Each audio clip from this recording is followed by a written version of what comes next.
शहर के रास्ते हाईवे से लगा एक गांव था। उस गांव में झुमरी अपने पति रोशन और 10 साल के बच्चे के साथ रहती थी। झुमरी अपनी शादीशुदा जिंदगी से बहुत परेशान थी। उसका पति मजदूरी से जितना कुछ भी कमाता वो सारे पैसे उड़ा देता था। एक दिन दोपहर को झुमरी रसोई में खाना बनाने के लिए कुछ देख रही थी। झुमरी, इस डिब्बे में तो कुछ नहीं है। अब तो दाल चावल भी नहीं बचा। आज मैं खाने में क्या बनाऊंगी। तभी कन्नू घर लौट आया और अपनी माँ को देखकर बोला, कन्नू माँ, बड़ी जोर की भूख लगी है, खाने को कुछ दो ना। झुमरी, बेटा मैं अभी कुछ बनाती हूँ, तब तक हाथ मुंह धोकर आ जा। कन्नू के जाने के बाद झुमरी सर पकड़कर बैठ गई। झुमरी, हे भगवान, मेरा तो सर चकरा रहा है। मैं तो भूखी रह लूंगी, लेकिन कन्नू को कैसे भूखा रख सकती हूँ। तभी झुमरी ने कुछ सोचकर रात के बचे चावल को बचे हुए मसालों के साथ फ्राई कर दिया और कन्नू के आने पर उसे परोस दिया। झुमरी मन में, ऐसा कब तक चलता रहेगा, मुझे इन्हें किराना लाने के लिए बोलना ही पड़ेगा। शाम को जब उसका पति घर लौटा तो झुमरी ने उसे शराब के नशे में देखा।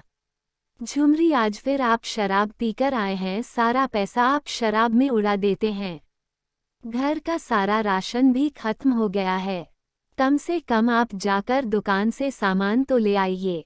रोशन, सामान कहाँ से लेकर आऊं, मेरे पास कोई पैसे नहीं है। समझी झुमरी, लेकिन आपको परसों ही तो तनख्वाह मिली थी। आपने सारे पैसों का क्या कर दिया। घर का राशन लेकर आना है, कन्नू की स्कूल की फीस भी भरनी है। रोशन, मेरे पास इतने पैसे नहीं है। कन्नू को स्कूल जाने की जरूरत नहीं है। समझी, मैं तो कब से कह रहा हूँ उसे मेरे साथ काम पर भेजा करो, लेकिन तुम्हें तो उसे पढ़ाने लिखाने की धुन सवार है। झुमरी, तो क्या आप चाहते हैं कि वह भी आपकी तरह मजदूरी करे। अगर वह पढ़ेगा तो कुछ अच्छा काम कर पाएगा। रोशन, तो फिर तुम खुद ही उसकी पढ़ाई की व्यवस्था करो, मुझसे पैसे मत मांगो। समझी झुमरी, लेकिन मैं कहाँ से लाऊंगी। इस तरह कई दिनों तक झुमरी और रोशन के बीच बहस होती रही। रोजाना रोशन शराब पीकर आता और झुमरी और कन्नू को बुरा भला कहता। अब तो वह झुमरी पर हाथ भी उठाने लगा। पैसे और राशन की कमी से कन्नू को भी कई बार भूखा ही रहना पड़ता। एक बार कन्नू कमजोरी से बेहोश हो गया। उस दिन तंग आकर झुमरी ने घर छोड़कर जाने का फैसला कर लिया और अपनी बहन रमा के पास जाकर कुछ मदद लेने की सोची।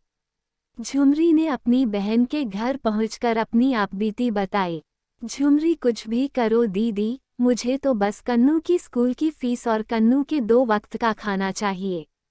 मैं कुछ भी करने को तैयार हूँ। रमा, झुमरी, तूने उस शराबी को छोड़कर अच्छा ही किया। तू चिंता मत कर, तेरे जीजा जी का रेस्टोरेंट है, वह तुझे कोई ना कोई काम दे ही देंगे। हाँ राहुल, रमा का पति। झुमरी, तुम कुछ वक्त के लिए यही रह सकती हो। मैं तुम्हें रेस्टोरेंट में काम दे दूंगा और उस काम की पगार भी दूंगा, ठीक है। झुमरी, मैं यहाँ रहकर आप पर बोझ नहीं बनना चाहती। अगर रेस्टोरेंट में कोई कमरा हो तो आप मुझे वहीं रहने की इजाज़त दे दीजिए। बदले में मैं रात में सफाई भी कर दूंगी और वहाँ पहरा भी होता रहेगा। राहुल झुमरी की बात मान लेता है और दोनों को रेस्टोरेंट के कमरे में रहने की इजाज़त दे देता है। झुमरी वहाँ काम करने लगती है। एक दिन रेस्टोरेंट का रसोइया बहुत बीमार पड़ गया और उसकी जगह राहुल को तुरंत कोई दूसरा नया रसोइया नहीं मिल रहा था। तब झुमरी राहुल को परेशान देखकर बोली, झुमरी, जीजा जी, अगर आपको कोई परेशानी ना हो तो आज का खाना मैं तैयार कर देती हूँ। राहुल के पास कोई चारा नहीं था और ग्राहक के आने का वक्त हो चुका था।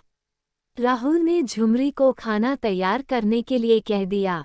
रेस्टोरेंट में 4 आदमी एक टेबल पर आकर बैठे। राहुल उनका ऑर्डर लेने गया। आदमी, भैया 1 प्लेट कढ़ाई पनीर, 15 रोटियां, दाल मखनी और बाद में 1 प्लेट चावल ले आना। ठीक है। राहुल ऑर्डर लेकर झुमरी को खाना तैयार करने के लिए बोलता है। थोड़ी ही देर में वेटर उनके सामने खाना लगा देता है। खाने का पहला निवाला खाते ही उस आदमी ने कहा, आदमी: अरे वाह राहुल भाई, आज आपके खाने की तो बात ही अलग है। क्या लजीज स्वाद है भैया। हाँ। दूसरा आदमी: हाँ भैया, पनीर की सब्जी तो बहुत ही लाजवाब है भैया। राहुल ये सुनकर बहुत खुश हुआ। उसने अंदर जाकर झुमरी से उसके काम की तारीफ की। राहुल: वाह झुमरी, तुम तो सच में छुपा रुस्तम निकली। क्या खाना बनाया है। ग्राहक बहुत खुश थे। बहुत बढ़िया, बहुत बढ़िया। झुमरी: बस दिल से बनाया जीजा जी, उन्हें अच्छा लगा, बड़ी अच्छी बात है। उस दिन हर ग्राहक ने खाने के टेस्ट की बड़ी तारीफ की। तब झुमरी को अपने ऊपर आत्मविश्वास आया कि वो खुद भी कोई अच्छा काम कर सकती है। रात में राहुल ने खुश होकर झुमरी को बोनस भी दिया। 6 महीने में झुमरी ने इतना पैसा जमा कर लिया कि वह खुद भी एक छोटा सा काम शुरू कर सके। उसने एक दिन राहुल से कहा, झुमरी जीजा जी, अब मैं खुद अपना छोटा सा ढाबा खोलना चाहती हूँ। तन्नू भी बड़ा हो रहा है और मैं उसे आगे पढ़ाई के लिए शहर भेजना चाहती हूँ। राहुल: ये तो बड़ी अच्छी बात है कि तुम कन्नू को खूब पढ़ाना चाहती हो, लेकिन ढाबा खोलने के लिए एक अच्छी जगह की भी जरूरत होगी। मैं इस मामले में जरूर तुम्हारी मदद करूंगा, ठीक है। झुमरी जीजा जी, आपने और रमा दीदी ने मुझ पर जो आसान किया है उसे मैं कभी नहीं भूलूंगी। कुछ ही दिनों में राहुल ने एक छोटी सी जगह किराए पर झुमरी को दिला दी और तब से चल पड़ा झुमरी का ढाबा। झुमरी के खाने के स्वाद की महक धीरे धीरे बढ़ती ही जा रही थी। वहां से आने जाने वाले अक्सर उसके ढाबे में खाना खाते। ग्राहक: वाह झुमरी, बड़ा बढ़िया खाना बनाती हो तुम तो, और साफ सफाई भी पूरा रखती हो। बहुत अच्छे झुमरी, धन्यवाद आपका। झुमरी के ढाबे के पास फास्ट फूड के 2-3 ठेलों के मालिकों को परेशानी होने लगी, क्योंकि अब उनके ग्राहक भी झुमरी के ढाबे पर जाने लगे थे और उनकी कमाई पहले की तरह ना होकर कम हो गई। वह तीनों ही शाम साथ बैठकर चर्चा कर रहे थे। पहला ठेली वाला: अरे भाई, जब से यह झुमरी का ढाबा खुला है बहुत नुकसान होने लगा है भाई। दूसरा औरत: हाँ चाचा जी, आजकल मेरे ठेले पर कोई नहीं आता। तीसरा: इस झुमरी के ढाबे का कुछ तो करना पड़ेगा भैया, वरना हमारा तो धंधा ही चौपट हो जाएगा, है कि नहीं। दूसरा औरत: मैं कहती हूँ कि मेरे पास एक तरकीब है। वह तीनों धीरे धीरे बातें करते हुए झुमरी के ढाबे को लेकर प्लान बनाते हैं। अगले दिन झुमरी सुबह सफाई करके खाना बनाने की सारी तैयारी करके रखती है। जब वह काम से बाहर निकली तो वह फूड स्टॉल वाली औरत चुपके से कुछ मरे हुए चूहे ले जाकर दाल की कड़ाही में डाल आई। तन्नू ने ये सब खिड़की से देख लिया और सब कुछ जाकर अपनी माँ झुमरी को जाकर बता दिया। तन्नू माँ, वो ठेले वाली आंटी ने मरा हुआ चूहा दाल के पतीले में डाल दिया। झुमरी: क्या सच में? अरे ये लोग किसी को आराम से 2 पैसे कमाते हुए भी नहीं देख सकते। झुमरी फिर से नई दाल पकाती है। झुमरी अब इन तीनों से सतर्क हो चुकी थी, जिसकी वजह से उन तीनों को भी कोई नया मौका नहीं मिल पा रहा था। एक दिन तंग आकर वह औरत बाकी दोनों से कहती है, औरत क्यों ना इस झुमरी का ढाबा ही जला दिया जाए। पहला ठेली वाला: नहीं नहीं, किसी की जान को नुकसान हुआ तो ना बाबा ना, ऐसा काम नहीं करूँगा। तीसरा: मुझे तो ये सुझाव अच्छा लगा, इसका ढाबा जड़ से मिट जाएगा और हमारा काम दोबारा अच्छा चलने लगेगा। उस रात वह दोनों चुपके से जाकर झुमरी के ढाबे के आसपास मिट्टी का तेल छिड़कने लगे। औरत: आज रात इस झुमरी का ढाबा का खेल खत्म हो जाएगा। तभी गलती से उससे एक सामान गिर गया और झुमरी की आंख खुल गई। झुमरी बड़ी सावधानी से खिड़की से सब कुछ देख लेती है और सारा माजरा समझ जाती है। इससे पहले कि वह लोग आग लगाते, झुमरी वहां पहुंच गई। उसे देखकर वे दोनों बड़ा घबरा गए। झुमरी: मैं इतने दिनों से आप सभी लोगों की उल्टी सीधी हरकतें बर्दाश्त कर रही थी, लेकिन अब तो आप लोगों ने हद ही पार कर दी। आप यहाँ आग लगाने चले आए और यह भी नहीं सोचा कि मैं और मेरा बेटा यही अंदर होंगे। आप लोग अपना उल्लू सीधा करने के लिए किसी की जान लेने पर उतारू हो गए। क्यों राधा, तुम्हारी भी तो मेरे बेटे के बराबर की बेटी है ना, तुम्हारी बेटी और तुम्हारे साथ कोई ऐसा करे। तो ये सुनकर उस औरत और आदमी ने सर झुका लिया। झुमरी, अगर मेरे ढाबे से आपके ग्राहकों की कमी हुई है तो मेरे काम को खराब करने के बजाय आप लोगों को अपने काम को अच्छा करना चाहिए। किसी के नुकसान में अपना फायदा नहीं देखना चाहिए। आज एक बार फिर मैं आप लोगों को यहाँ से जाने दे रही हूँ, लेकिन अगर आपने कुछ करने की कोशिश की तो मैं पुलिस में शिकायत दर्ज कराऊंगी। झुमरी की बातों से डरकर और शर्मिंदा होकर वह लोग तुरंत वहां से निकल गए, लेकिन बदले की आग से तीनों और ज्यादा बिलबिलाने लगे। एक शाम को नहर के किनारे दोनों ठेले वाले शराब की बोतल हाथ में लिए झुमरी के ढाबे की तरफ जा रहे थे। पहला, इस झुमरी को ऐसा सबक सिखाएंगे कि जिंदगी भर याद रखेगी भाई। दूसरा, उस दिन की बेइज्जती अब तक मेरे दिमाग में घूम रही है भाई, उसको आज नहीं छोड़ूंगा मैं। शाम के खाने का वक्त था। झुमरी अपने ढाबे पर बैठे ग्राहकों को खाना खिला रही थी।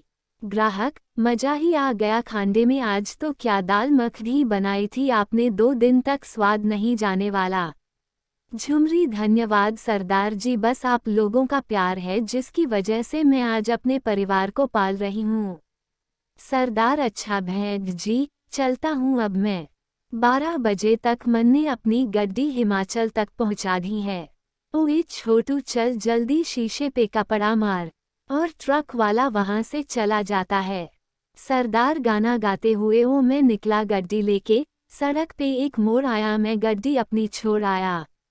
उसके कुछ ही देर बाद वह दोनों ठेली वाले झुमरी के ढाबे पर आते हैं। पहला आदमी, अरे झुमरिया बहुत मचक रही थी उस दिन। हाँ, आज तेरा हिसाब बराबर करने आए हैं।